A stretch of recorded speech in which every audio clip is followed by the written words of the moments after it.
Just first off, in terms of team news, any updates following the weekend? So Sergio he left the game, as you know. Little problem. Can you play tomorrow? I don't know. I don't think so. But we have a training session later in the afternoon. Players didn't arrive yet, so he's one to give a look. Giolo Celso, no chance. Sergio Reguilón, no chance. Dele Alli, he trained yesterday with the team and well. Long time away, couple of weeks not training with the team and recovering. Can he play tomorrow? Well, he's not injured, but I'm not sure he can. Can he help us? I believe he can. So in terms of having Dele on the bench to come for a few minutes to try to help the team, is that possible? Something I have to speak with him, but I believe he can. Is Harry all good after the weekend and playing 90 minutes on his return? Yeah, no bad reactions. He played well, as you could see.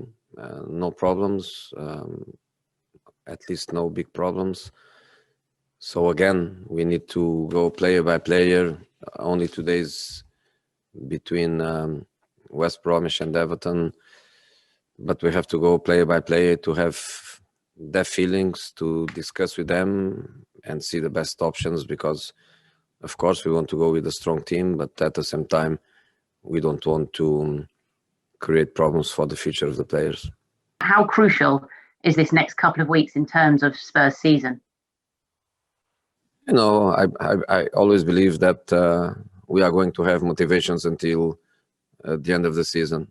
The Premier League is the Premier League. We are going until the last match, like we did last season. And after the last match, where everybody played 2 matches against every opponent, we will have a clear idea of what a team achieved and what the team deserves to achieve.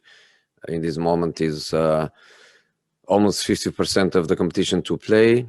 It looks a little bit strange, but the reality is that we didn't play yet against Villa, but we played twice against Liverpool. We played twice against Chelsea. In a few days, we played twice against Man City. So it looks like somebody threw all the big opponents to us at the same time. But that's not a drama. We have to play against everybody. And as I was saying, in the end of the season, everybody played 2 matches against every opponent. We have a cup in the pocket waiting for us. Normally would be played now or end of January. It will be end of April. Is there? We don't forget that. We don't forget that final, but is there, closed in a pocket, and the moment will arrive. Europa League is a competition where we played already an incredible amount of 9 matches, and we are going with everything to the next round to try to progress. And of course, FA Cup, the draw is not an easy one. We play against a team of great potential, against a team that has ambitions in the competition, ambitions like we also have. So let's go tomorrow. Carlo Ancelotti, obviously a manager you know well, he's sort of raised the standards at Everton. What would you say he's done specifically to improve them this season? You know, Carlo is Carlo. Carlo doesn't go to a club to spend time or to have some fun. He goes to a club to try to be Carlo, a winner, one of the best managers in the world. And of course, just by arriving, he brings to the club that ambition. Then you can see the players that they got. They didn't go in the direction of some players to progress. They went in the direction of players that Carlo knows very, very well, and players with great quality and great experience at the highest level. When you go, as an example, to Alan and to James, we are speaking about 2 great players that played for Carlo before, developing some of other players. They have players that, of course, they are improving a lot. Just to give the example of Calvert-Lewin, but I could give more. And Carlo with time,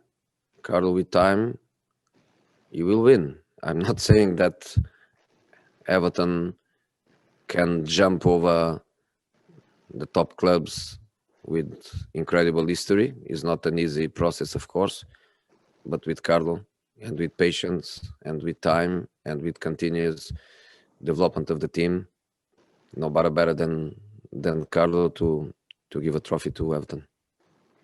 Just lastly, I just wanted to ask you about online hate, because it seems at the moment, weekend after weekend, we're seeing footballers racially abused on social media. We've seen Mike Dean receive death threats online. Is this something you've spoken to your players about? No, a colleague of you asked me that question before, I believe, last week.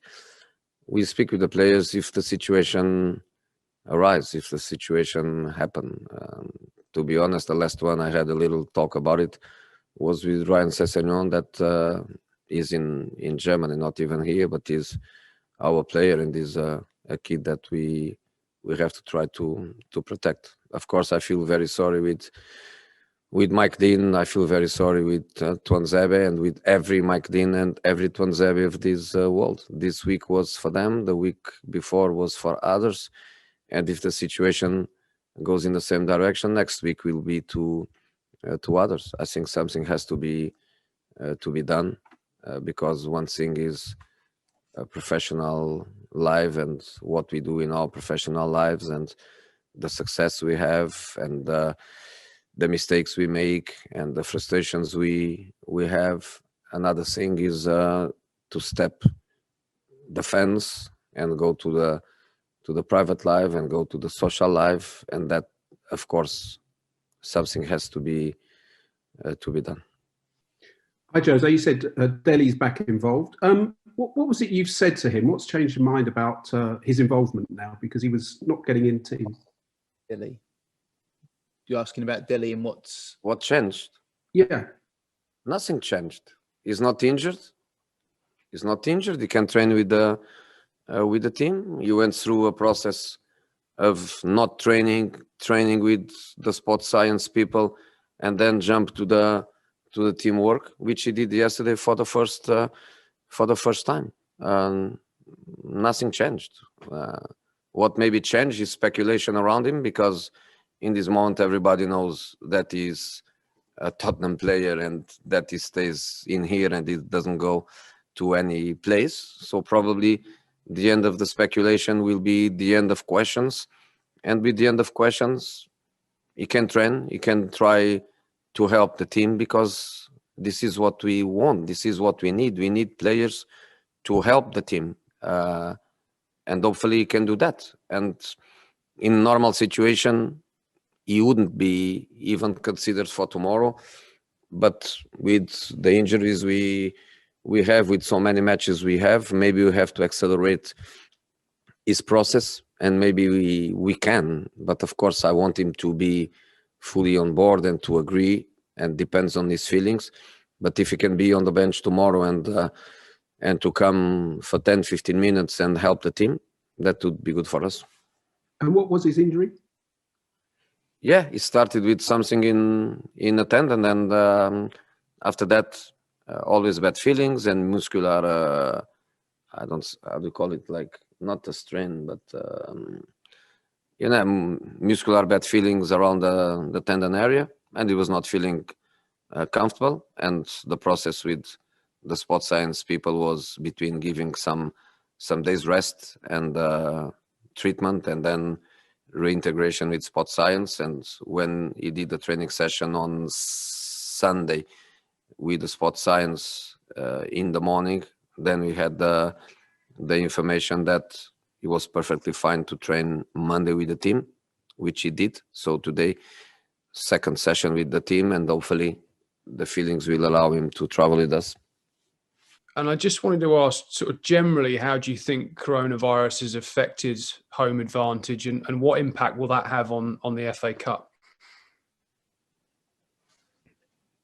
FA Cup is a special competition that, even with full stadium, normally away teams would take much more supporters than in Premier League. The allocation for the away team in the FA Cup was always much bigger than in the Premier League, and that always allowed, in my opinion, I felt that playing at home, I felt that playing away, that always allowed a different atmosphere than in the Premier League.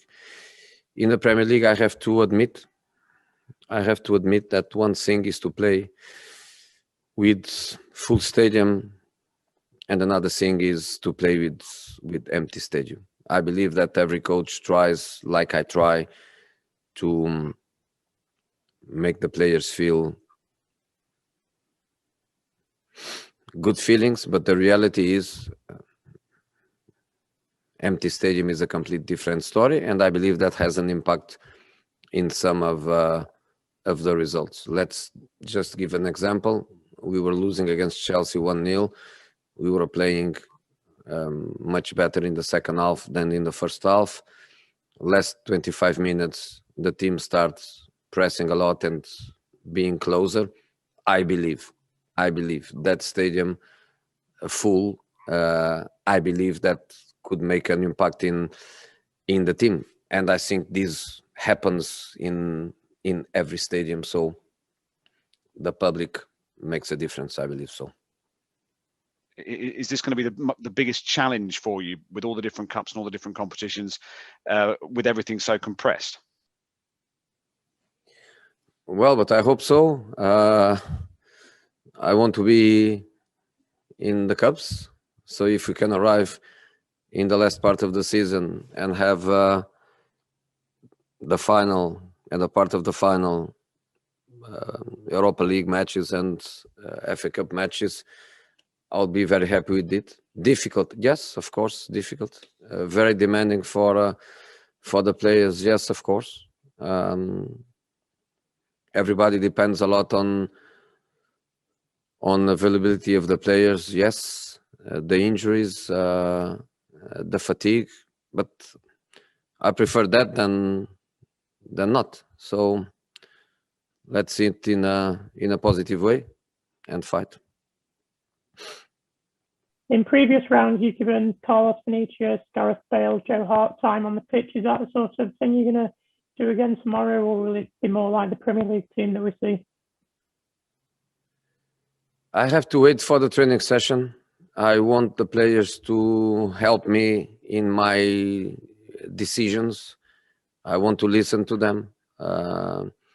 If a player tells me, I feel that I'm tired, I feel that I cannot perform at the same level because of fatigue coming from the previous week, will help me to make a decision. If any player tells me I'm great, I feel perfectly fine, I'm confident I can play 3 matches in the week, no problem at all, will help me also. So I think this is a situation where players will help us to make a decision for them.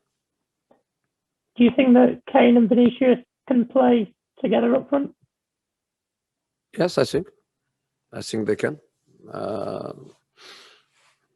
It's not a situation that is happening for different reasons, but I think they can. They are complete different players. They can play together, yeah.